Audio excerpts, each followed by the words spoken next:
YS Jagan versus YS Sharmila అన్నట్టుగా YCP versus Congress అన్నట్టుగా ఆంధ్రప్రదేశ్లో గత 4-5 రోజులుగా జరుగుతున్న మాటల యుద్ధం, వాగ్బానాలు, మాటల తోటాలు ఇవన్నీ చూస్తున్నాం. అయితే ఇందాక కాకమాన్ రాజశేఖర్ గారు ఒక కామెంట్ చేశారు. ఇప్పటి వరకు పవన్ కళ్యాణ్ దత్తపుత్రుడు అంటూ స్వయాన సీఎం నుంచి అందరూ మాట్లాడుతున్నారు. ఇప్పుడు దత్తపుత్రిక దొరికింది చంద్రబాబు నాయుడికి. చంద్రబాబు నాయుడికి వైఎస్ షర్మిల దత్తపుత్రిక అంటున్నారు. కాకమాన్ గారు, ఇప్పుడు వైఎస్ఆర్సీపీ నాయకుల యొక్క పరిస్థితి ఏ విధంగా ఉందంటే సతీష్ గారు, జగన్మోహన్ రెడ్డి గారికి ఈ రాష్ట్ర ప్రభుత్వానికి ఎవరు వ్యతిరేకంగా మాట్లాడినా, ఎవరు వ్యతిరేకంగా పోరాడినా వాళ్ళందరూ చంద్రబాబు నాయుడు గారి దత్తపుత్రులు, దత్తపుత్రికలు. ఆ రకంగా చూస్తే ఈ రాష్ట్రంలో ఉన్నటువంటి 5 కోట్ల ప్రజలు చంద్రబాబు నాయుడు గారి దత్తపుత్రులు, దత్తపుత్రికలే. ఎందుకంటే ప్రతి ఒక్కరూ ఇవాళ ఆందోళన బాటలోనే ఉన్నారు. ఇవాళ రాష్ట్రంలో ఉన్నటువంటి రైతన్నలందరూ దత్తపుత్రులే చంద్రబాబు నాయుడు గారికి, ఆందోళన చేస్తున్న మహిళలందరూ దత్తపుత్రికలే, నిరుద్యోగ యువతంతా దత్తపుత్రులే.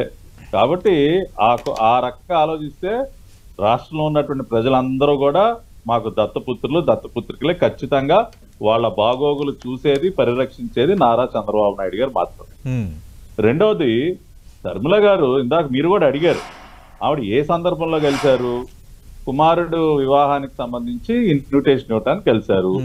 ఆవిడ బయటకు వచ్చి కూడా చాలా స్పష్టంగా చెప్పారు, మేము రాజకీయాలు ఏమీ చర్చించలేదు, కేవలం రాజశేఖర్ రెడ్డి గారికి, చంద్రబాబు నాయుడు గారికి గతంలో ఉన్నటువంటి సాన్నిహిత్యం గురించి మేము మాట్లాడుకున్నాం. వారి ఇరువురు రాజకీయాల్లోకి వచ్చినటువంటి కొత్తలో 4-5 ఏళ్ల పాటు ఏ రకంగా కలిసి తిరిగింది అవన్నీ కూడా చంద్రబాబు నాయుడు గారు చెప్పారు. మేమందరం కూడా మీ ఇద్దరం మంచి మిత్రులం అని చెప్పారు. ఇదే విషయాన్ని చంద్రబాబు నాయుడు గారు బాలకృష్ణ గారు అన్స్టాపబుల్ షోలో కూడా చెప్పారు. రాజశేఖర్ రెడ్డి ఒకప్పుడు నాకు బెస్ట్ ఫ్రెండ్, మేము ఇద్దరం చాలా సమయం గడిపామని చెప్పి. సో ఆ గత జ్ఞాపకాలను గుర్తు చేసుకున్నారు. అంతకు మించి వేరే ఎటువంటి సంభాషణ జరగలేదని షర్మిల గారు కూడా చెప్పారు. చంద్రబాబు నాయుడు గారు కూడా ఆ మరుసటి రోజు మాతో మాట్లాడుతున్నప్పుడు కూడా అదే చెప్పారు. షర్మిల గారు వచ్చి కలిసినటువంటి సందర్భంలో మేము కూడా అడిగాం, ఏంటి సార్ ఏం మాట్లాడారు ఏంటి అని అడిగితే ఇదే చెప్పారు. ఆ పాత జ్ఞాపకాలను ఒకసారి నేను చెప్పాను, మేము తిరిగినటువంటివి అవన్నీ కూడా. షీ ఆల్సో ఫెల్ట్ హ్యాపీ అని చెప్పారు. కాబట్టి ఇవాళ రాజకీయాల్లో సతీష్ గారు ప్రత్యర్థులుగా ఉండొచ్చు కానీ, అంటే ప్రత్యర్థులతో అసలు మాట్లాడకూడదు, వాళ్ళు ఏదో శత్రువులుగా, వాళ్ళు ఏదో అంటరాని వాళ్ళుగా. ఇప్పుడు సిద్ధాంతాల పైన, ఇష్యూస్ పైన, పాలసీస్ పైన పోరాడాలండి. ఇవాళ అసెంబ్లీలో రాజశేఖర రెడ్డి గారు, చంద్రబాబు నాయుడు గారు హోరాహోరీగా పోరాడేవాళ్ళు, ఎక్కడ కాంప్రమైజ్ అయ్యేవాళ్ళు కాదు. కానీ బయట కలిసినటువంటి సందర్భంలో ఇద్దరు కూడా చాలా సహృద్భావ వాతావరణంలో కలిసి కూర్చున్న వాళ్ళు, ఒకళ్ళ ముఖ్యమంత్రిగా, ఒకళ్ళ ప్రతిపక్ష నాయకులుగా. చంద్రబాబు నాయుడు గారు ముఖ్యమంత్రిగా ఉన్నప్పుడు రాజశేఖర రెడ్డి గారు ప్రతిపక్ష నాయకుడు. ఆ తర్వాత రోల్స్ రివర్స్ అయ్యాయి. కానీ ఎక్కడా కూడా బయట కనపడినప్పుడు అసలు ముఖాలు చూసుకునే విధంగా, లేదంటే ఒకరినొకరు చూసి నవ్వుకోలేని విధంగా అట్లా ఎప్పుడు లేరే ఇద్దరు కూడా. ఇప్పుడు రాజకీయాలు ఆ రకంగానే ఉండాలండి. కానీ ఇదేం సంస్కృతి అండి? గత 5 సంవత్సరాలుగా అసలు వాళ్ళ ముఖాలే చూడకూడదు, వాళ్ళు అసలు ఉండకూడదు, ప్రతిపక్ష నాయకుడే కనపడకూడదు. ఇది రాజకీయం కాదు, ప్రజాస్వామ్యంలో ఉండాల్సినటువంటి పద్ధతి ఇది కాదు. ఇవాళ షర్మిల గారు కూడా ఏం మాట్లాడుతూ ఉన్నారు, మా నాన్నకి, మా అన్నకి, నక్కకి, నాగలోకానికి ఉన్నంత తేడా ఉందంటే ఇటువంటి అంశాలు చూస్తేనే ఆ తేడా కనపడతా ఉంది. రెండోది, చంద్రబాబు నాయుడు గారు కానీ, రాజశేఖర రెడ్డి గారు కానీ ఇద్దరు ముఖ్యమంత్రులుగా ఉన్నప్పుడు ప్రతిరోజు కూడా ప్రజలు స్వేచ్ఛగా వాళ్ళ ఇంటికి వెళ్లి కలిసేటటువంటి పరిస్థితి ఉండేది. చంద్రబాబు నాయుడు గారి ఇంటి పక్కనే ప్రజావేదిక, ప్రతిరోజు కొన్ని వేల మంది వచ్చి అక్కడికి వచ్చి ఆయన కలిసి వినతి పత్రాలు ఇచ్చుకునేటటువంటి పరిస్థితి ఉండేది. రాజశేఖర రెడ్డి గారు సీఎం గా ఉన్నప్పుడు కూడా ప్రతిరోజు ఉదయం ఆయన ప్రజా దర్బార్ ఆయన ఇంట్లోనే నిర్వహించేవాళ్ళు. కానీ జగన్మోహన్ రెడ్డి గారు ఆ పని చేస్తా ఉన్నారా? ఆయన ఇంటి చుట్టూ 144 సెక్షన్ కదా, ప్రజల కోసం ఉపయోగపడే ప్రజావేదికని కూల్చేశారు. కూల్చేసి ఆయన ఇంటి చుట్టూ 144 సెక్షన్ పెట్టుకున్నారు. అది కూడా మాట్లాడుతూ ఉన్నారు, మిమ్మల్ని వచ్చి ఎందుకు ఎవరు కలవకూడదు అంటే. డైరెక్షన్ చంద్రబాబుది, యాక్షన్ షర్మిలది. చంద్రబాబు నాయుడు సీఎం చేయటమే షర్మిల లక్ష్యం, ఆమె హిడెన్ అజెండా అదే. గత 3 రోజులుగా వైసీపీ నేతలు చేస్తున్న ప్రధాన ఆరోపణ. ఒక నిమిషం నన్ను పూర్తి చేయనివ్వండి సతీష్. మీకు అడుగుతున్నా. అదే, ఇప్పుడు షర్మిల గారితో మాకు ఎటువంటి రాజకీయ సంబంధం లేదు. ఆవిడకి చంద్రబాబు నాయుడు గారు డైరెక్షన్ ఇవ్వాల్సినంత పరిస్థితులు ఆవిడ లేదు. ఆవిడ ఒక జాతీయ పార్టీలో ఉన్నారు, ఎంతో మంది సీనియర్ నాయకులు అక్కడ ఉన్నారు. పక్కనే కేవీపీ రామచంద్రరావు, రఘువీరారెడ్డి గారు, తులసిరెడ్డి గారు, హేమాహేమీలు ఉన్నారు. రాజశేఖర రెడ్డి గారు ఆత్మగా ఉన్నటువంటి కేవీపీ గారే వాళ్ళ షర్మిల గారిని వెనకుండా నడిపిస్తా ఉన్నారు ప్రతి సందర్భంలో. కాబట్టి ఆవిడకి ఇంకా బయట వాళ్ళ సలహాలు సంప్రదింపులు అక్కర్లా, అటువంటి అవసరం కూడా మాకు లేదు. రెండోది సతీష్ గారు, ఒక్క పాయింట్ అండి, ఒక్క నిమిషం. ఇప్పుడు కుటుంబాన్ని చీల్చేశారు. పదే జగన్మోహన్ రెడ్డి గారు ఆ కాంగ్రెస్ పార్టీ మా కుటుంబాన్ని చీల్చింది, చంద్రబాబు నాయుడు గారు మా కుటుంబాన్ని చీల్చారు. మాకేం అవసరం అండి? ఇవాళ మీ కుటుంబ సభ్యుల విశ్వాసం కూడా మీరు పొందలేనటువంటి దయనీయ పరిస్థితిలో మీరు ఉన్నారు. ఇవాళ సజ్జల రామకృష్ణారెడ్డి గారు ఇందాక మాట్లాడతా ఆ పదవుల కోసమేనా, ఆ పదవులు ఎంతమందికి ఇస్తావు, మరి వైవి సుబ్బారెడ్డి గారికి ఎందుకు ఇస్తా ఉన్నారు? ఇవాళ చెప్పండి, వైవి సుబ్బారెడ్డి నీకు రాజ్యసభ సీట్ లేదని చెప్పానండి. చూస్తాం ఆయన ఏ రకంగా రియాక్ట్ అవుతాడో చూస్తాను నేను కూడా. 5 సంవత్సరాలు దాదాపు 4.5 సంవత్సరాలు ఆయన టీటీడీ చైర్మన్ గా ఎందుకు కూర్చోబెట్టారు? ఇవాళ అవినాష్ రెడ్డికి సొంత చిన్నానని కాదని కడప ఎంపీ సీట్ దేనికి ఇచ్చారు? ఇవాళ బొత్స కుటుంబానికి 5 పదవులు ఇచ్చారు సార్. ఆయన భార్యకేమో వైజాగ్ ఎంపీ సీటు, సోదరుడికి ఒక ఎమ్మెల్యే సీటు, ఆయనకు ఒక ఎమ్మెల్యే సీటు, ఇంకొక మేనల్లుడికి మళ్ళీ రేపు విజయనగరం ఎంపీ సీట్ ఇస్తా ఉన్నారు.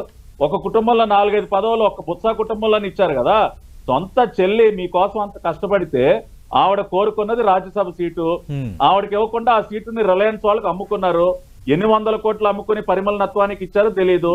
అప్పటి నుంచి విభేదాలు మొదలయ్యాయి. దాంతోనే ఆమె బాధపడి బయటకు వచ్చింది. కాబట్టి ఇవాళ సొంత అన్న చేతిలో మోసపోయి బయటకు వచ్చి ఇవాళ ఆవిడ మాట్లాడుతూ ఉంది. ఇవాళ ఈ రకంగా ఎవరి విశ్వాసాన్ని పొందలేక మాట్లాడారు. ఒక పాయింట్ ముగిస్తా ఉన్నా. వివేకానంద రెడ్డి గారి గురించి మాట్లాడారు సార్. వివేకానంద రెడ్డి గారి గురించి మాట్లాడారు. జగన్మోహన్ రెడ్డి గారే మాట్లాడారు. మా సొంత చిన్నాన్నను కూడా నాకు వ్యతిరేకంగా కూర్చోబెట్టారని. వివేకానంద రెడ్డి గారు ఏమన్నా జగన్మోహన్ రెడ్డి గారు ఏలు పట్టుకుని రాజకీయాల్లోకి వచ్చారా? దానికి ముందు ఆయన 2-3 సార్లు ఎంపీ అండి, కాంగ్రెస్ పార్టీలో సీనియర్. అటువంటి వ్యక్తి వాళ్ళు మీతో ఎందుకు కలిసి రాలేకపోయారు? మీరు ఎందుకు మీ చిన్నాన్నని మీకు దగ్గర చేసుకోలేకపోయారు? సరే, ఆ తర్వాత వచ్చిన తర్వాత మాత్రం మీరు ఏం చేశారు? ఆయన సొంత చిన్నాన్న కడప నుంచి ఎంపీ సీట్ ఆయనకి ఇవ్వకుండా అవినాష్ రెడ్డికి ఇచ్చి చివరికి ఆయన గొడ్డల పోటు గురి చేశారు. సొంత చిన్నాన్న హత్య కేసుని ఇప్పటి వరకు మీరు ఛేదించలేకపోయారు.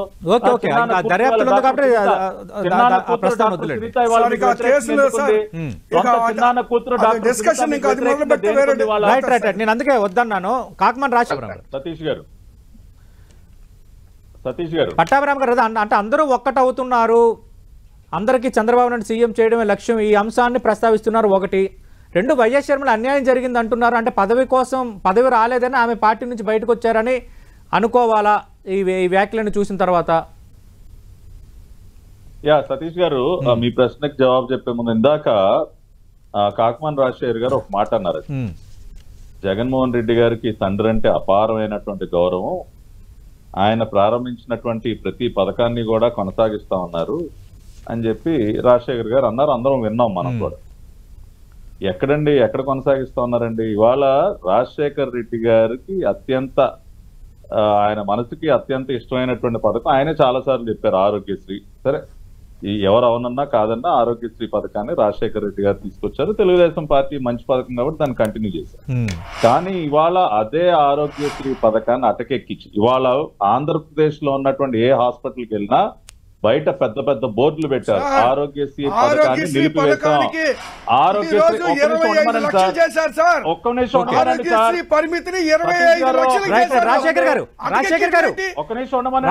మీరు మాట్లాడద్దన్నారు, వాళ్ళు మాట్లాడేది నెక్స్ట్ ఛాన్స్ మీదే. నెక్స్ట్ ఛాన్స్ మీదే సార్. 1 by 1 మాట్లాడదాం ప్లీజ్.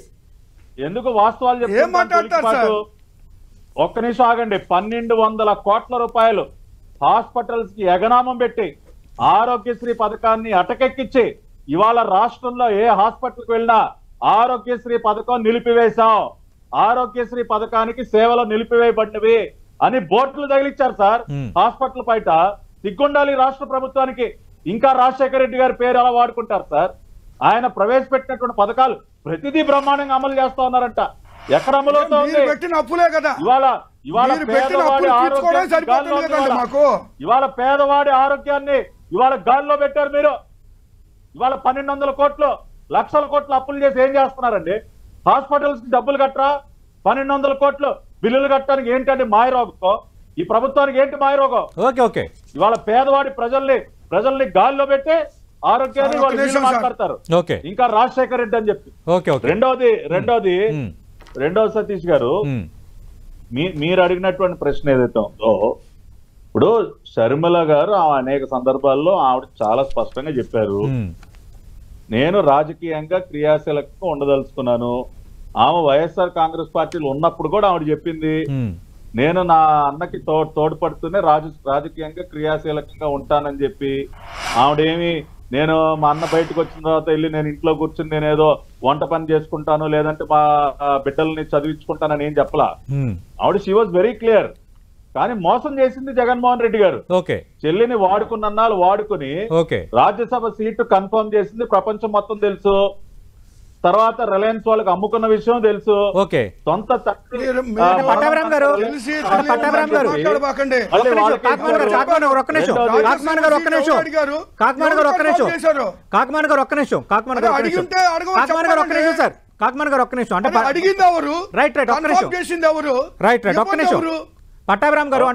గారు అంటే రాజ్యసభ సీట్ రాలేదని రాజశేఖర్ గారు దయచేసి ఒక్క నిమిషం ఆగండి సార్. రాజశేఖర్ గారు దయచేసి ఒక్క నిమిషం ఆగండి సార్. దయచేసి ఒక్క నిమిషం ఆగండి. పట్టాభిరామ్ గారు అంటే రాజ్యసభ సీట్ రాలేదని వైఎస్ షర్మిల తన సోదరుని వదిలేసి బయటకు వచ్చారని అనుకోవాలా? ఒకటి పాయింట్ నెంబర్ 1.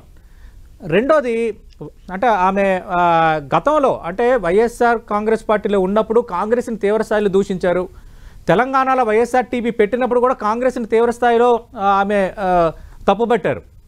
మళ్ళీ ఇప్పుడు ఆమె కాంగ్రెస్ పార్టీ అధ్యక్షురాలు అయ్యి కాంగ్రెస్ పార్టీ రాష్ట్రానికి అంత చేసింది, రాష్ట్రానికి ఇంత చేసిందని చెప్పటం అనేది ఖచ్చితంగా ఒక కాంట్రాడిక్షన్ అవ్వదా? ఖచ్చితంగా ఎదుట అడగడానికి ఛాన్స్ ఇచ్చినట్టు కాదా?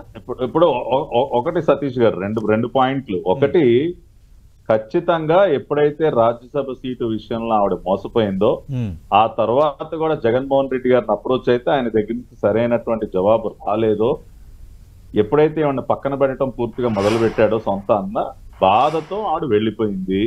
తల్లి కూడా ఇది తప్పురా నాయన ఇట్లా చేయొద్దంటే తల్లి మాట కూడా వినకపోయేసరికి తల్లి కూడా హైదరాబాద్ వెళ్ళిపోయింది ఆవిడ. సో ఇది ఫ్యాక్ట్, ఇది అందరికీ తెలిసినటువంటి నిజం. రెండోది కాంగ్రెస్ పార్టీ ఉండండి ఒక్క నిమిషం. నిజాలు కష్టంగానే ఉంటాయి జీర్ణించుకోవడానికి, తప్పదు రాజశేఖర్ అన్న వినాలి. ఇప్పుడు